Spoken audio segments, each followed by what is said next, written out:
Love is Blind Season 8. I honestly think the ending is probably the most entertaining part of this entire season. Am I wrong? Let me know in the comments if I am incorrect, but I honestly think their weddings and the reunion was the only entertaining part of this entire journey with these couples. Yeah. Regardless, we're just gonna get into it and we're gonna talk about their weddings, what they said at the altar, who got married, didn't get married, and also, what happened at the reunion. It wasn't really that crazy. It was more so just like a okay, but let's get into it. So first we got Ben and Sarah. They were the first couple at the altar from that last episode that I watched. If you guys would like to see that last video that I did, I'm gonna link it in the corner here. But that was the very first video that I made about this season, and I was just really not impressed. I'm still not impressed, as you can see. Made that pretty obvious. I talked about everything leading up to the altar, but Ben and Sarah were the first ones to get there, but they hadn't said anything just yet in that last episode that I saw.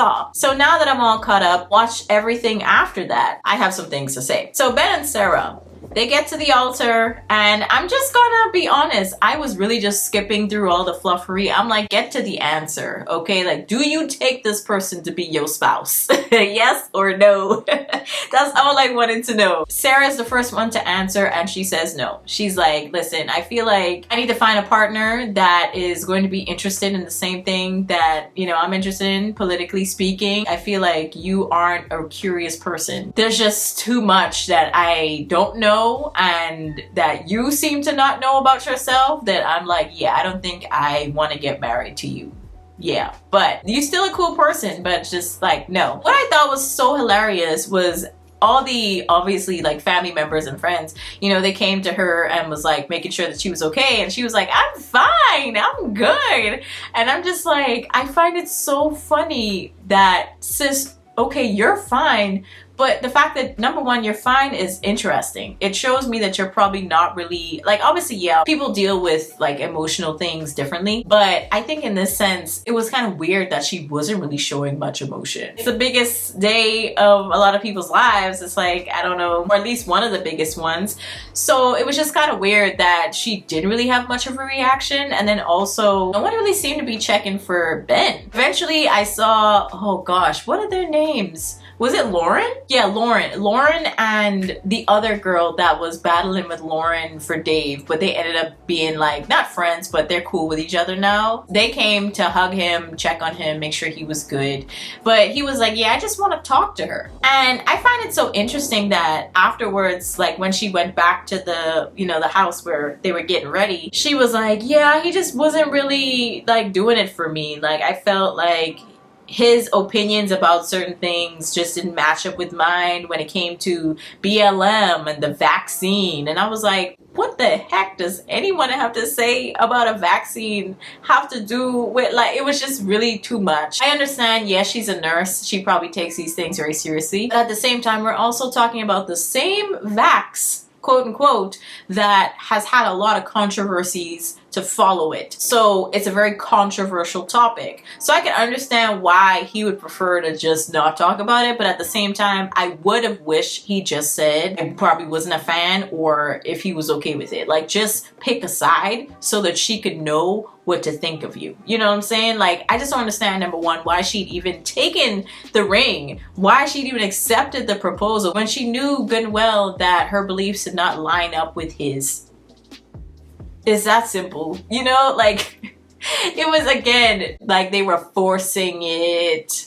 They were forcing it. And she was so exhausting. The entire show, so exhausting. She just kept talking and talking. And what gets me is how she had the audacity to be like, oh, he didn't seem curious about me. He didn't ask me any questions. And I'm like, girl, because you didn't really give him any time to think about anything. Like, you just pumped him with all of your thoughts and opinions and then was like, okay, what are your thoughts and opinions? Calm down. Like, say one thing. Talk about one thing at a time. Honestly, just too woke, too soon, in my opinion. Like, girl, you sound crazy. Calm down. Bring it down a couple notches. But yeah, she said no, but Ben was still trying to, like, talk to her and like convince her that, like, I'm like, no, Ben, no. The answer for you was probably gonna be no as well. So let's stop. Joey and Monica, they kind of surprised me because I thought that they were probably going to say yes to each other, but I was happy that Monica said no. And she said that she felt like they weren't really there yet. And I agreed. I feel like Joey just came across as very curated, very, I don't know, like it really just did not seem real. And then on top of that, we heard some other things in the reunion that I want to discuss when it comes to their relationship, because Monica didn't really say too much at the altar, but she was like, yeah, we're not there yet, but I love you. And that was apparently, according to Joey, the very first time that she'd said anything about love or any emotion being shown. And Monica ended up saying the same thing, like there wasn't really any emotion shown on his end towards her. So she didn't know where they stood in their relationship either. But she didn't really say that until the reunion. Devin and Virginia. So Virginia ended up saying no because she felt like they also did not align with their beliefs, which was a shock because I'd never heard them talk about anything besides like maybe religious beliefs and God, but they never really spoke about anything on the show besides that. Nothing like too political or like how Sarah was just insufferable. She didn't really do that. So, or at least they didn't really show it, let's say that. So I was like kind of confused with where that came from. I was like, wait, okay, so I guess there was a lot of things we did not see. She was like, yeah, we just don't align on a lot of things, so I just don't feel comfortable with doing that. So she walks away. Devin's mom had a pretty emotional reaction. She starts crying. A lot of people made jokes about that. They were like, oh, she's mad that he's not gonna move out. I don't know. But at the same time, I think he has a house. You know what I'm saying? This man is a grown man. He has a home. He has a job. So I don't know what y'all talking about. But anyways, he seemed to be fine with it. Obviously, he was still a little emotional because he was like, dang, I really kind of wanted to be with that girl. We hear more about that relationship in the reunion. Lastly, we have Daniel and Taylor. They were the only couple out of everyone to get married this season. And they looked pretty happy at the reunion as well. But yeah, I am ecstatic for them. There wasn't really much to their relationship. There wasn't any drama or anything to really discuss. So it was really nice to see, very refreshing to hear Taylor say that she felt really comfortable going into the wedding, just very calm, because usually you would hear people saying like, oh my god, I'm just really nervous. They'll just be so hyped up, but not in a good way a lot of the times. So there'd be a lot of drinking involved, just depending on the person. So yeah, with Taylor, it didn't seem like she needed to calm her nerves or anything. So I think that's a good sign, really, that you're making a good decision, is when you're at peace with yourself and outwardly and physically, you also seem at peace. So that was the last couple that I wanted to talk about with regards to the weddings, because Dave and Lauren ended up calling it quits before they'd even started looking for like wedding dresses and suits for the wedding. So we're not going to discuss them, but let's go to the reunion where we will discuss them. So let's go in the order that I just presented for the weddings. So Ben and Sarah, according to Sarah, Ben was, I guess they were still dating. Okay, they were still trying to see each other after the no marriage situation. They were still trying to see each other, still date.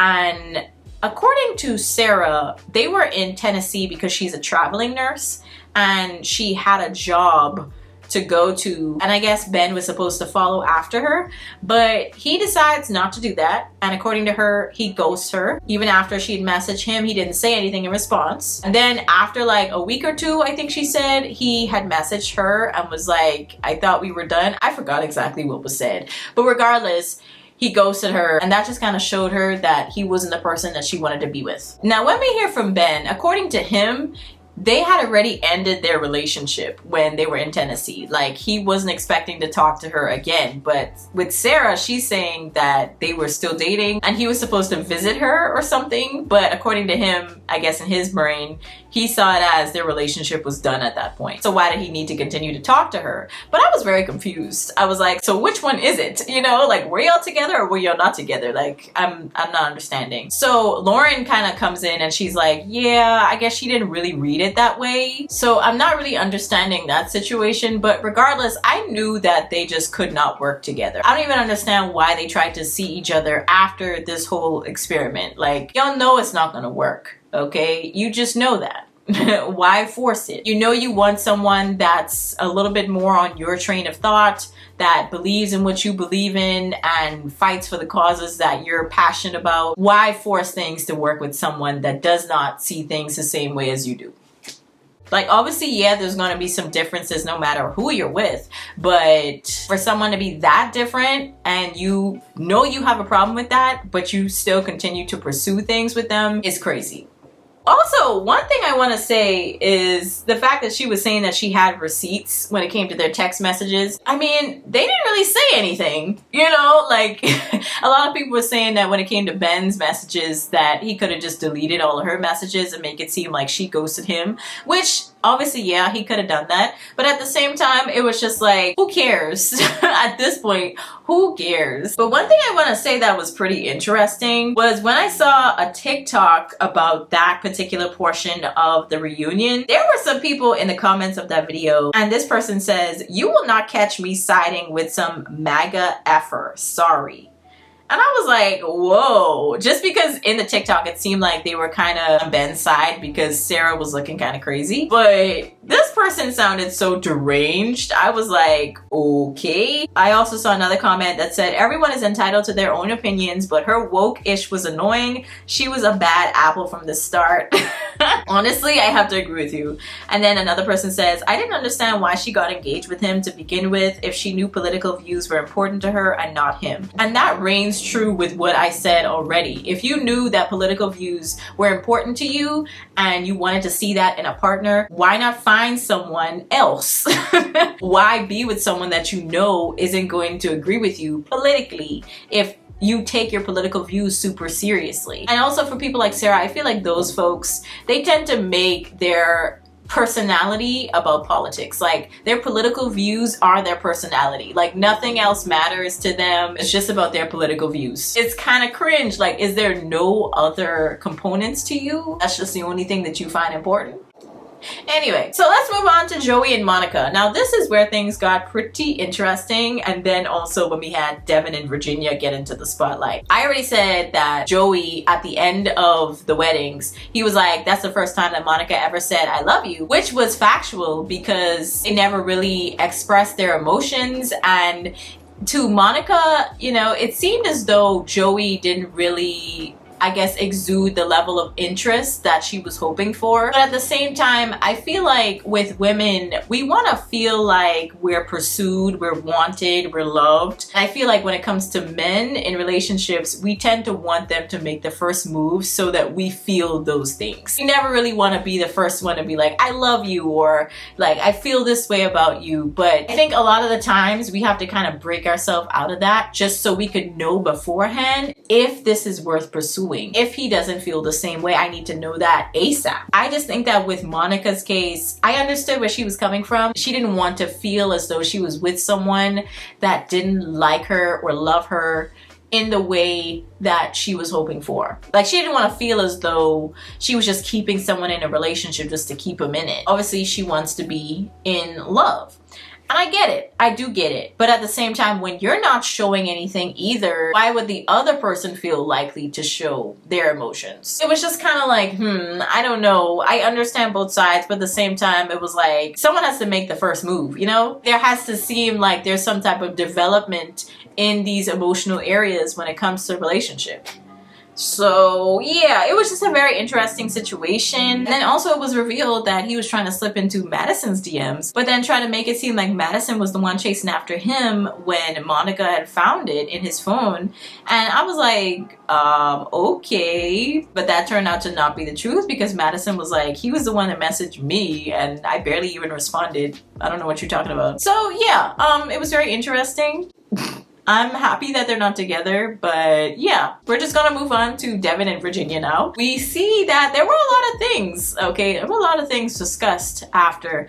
And Virginia, you know, when she was kind of asked about like what she meant in terms of not really aligning as a couple, she still was uncomfortable with sharing what Devin's thoughts were, like his thoughts and beliefs. And I didn't really understand why. It's like, just say he's more conservative. Just say he doesn't really believe in the type of things that you believe in. Like, it's really not that difficult. She also talked about the A word when it comes to mothers and pregnancy, in terms of terminating the pregnancy. Obviously, when it comes to conservative values, it's going to go against those things. And it was just very weird that she was like, yeah, I don't feel comfortable expressing it. It was like, just say he's conservative. You know, it was like, it really isn't that big of a deal. Regardless, yeah, I'm happy if that was the case and it's something that she takes seriously, that she was like, yeah, it's not going to work out. But then on top of that, there was the letter that she claims to have found on his dresser or nightstand from his ex-girlfriend. But according to Devin, that wasn't really in a way of like wanting to get back together with him. It's more so from like a friendly stance, because